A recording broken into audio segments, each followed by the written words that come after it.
The next storm we're watching is Tropical Storm Dora. This formed just within the last few hours here. We're watching this broad area of low pressure finally came out and induced this area of low pressure at the surface. Winds now 40 miles an hour, and if you look at the satellite, you see the same kind of thing happening, that convection wrapping around and getting into that center. So here too, the storm is likely to strengthen. It's got a little bit of shear to deal with next couple of days, but also very warm water, and we think after it gets out of that, it could actually get up to a Category 2 or a Category 3. Should stay well to the south of the coastline, but there could still be very high surf as well as very heavy rain and gusty wind into, say, Zihuatanejo or into a Manzanillo.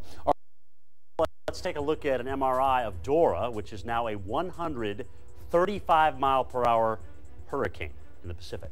And this is it going back in time. This is kind of the end of the loop. So here's the beginning of it. You can see around the center, not a lot of organization with that eye wall, but look at how this red, yellow, and orange just kind of wraps around during the day today. And this thing is about as symmetric as they come. Let's take a look at it and talk about really what has become a very active tropical basin. We've had 4 hurricanes now in the Pacific and 3 tropical storms. Newly formed today, Tropical Storm Cindy. The good news is none of these are going to impact land in the near future, if at all.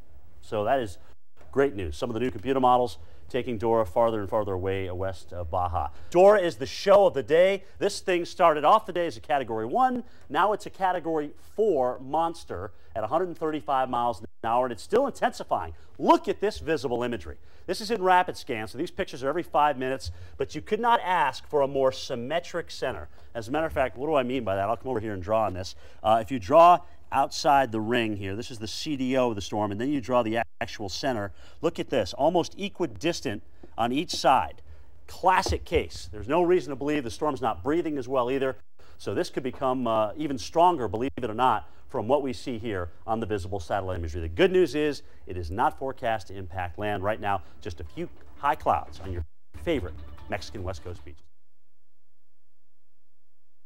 Tropical Storm Dora still holding on strong to tropical storm strength, just barely though. Maximum winds at 40 miles per hour, continuing its track to the northwest at about 9 miles per hour. You can see just a little cluster, a little flare up there of some of the thunderstorms. What's happening is it's running through colder water. It's kind of cutting off its fuel supply, so we're not expecting much more out of Dora over the next few hours. In fact, by later tonight towards tomorrow, likely a remnant low, so this may very well be the very last you'll hear about Dora. And we what's going on in the Pacific Northwest, which is some very cool weather. Dip in the jet stream here and look at these temperatures. Wouldn't this be beautiful if we could just take a piece of this, break it off, and move it to the east?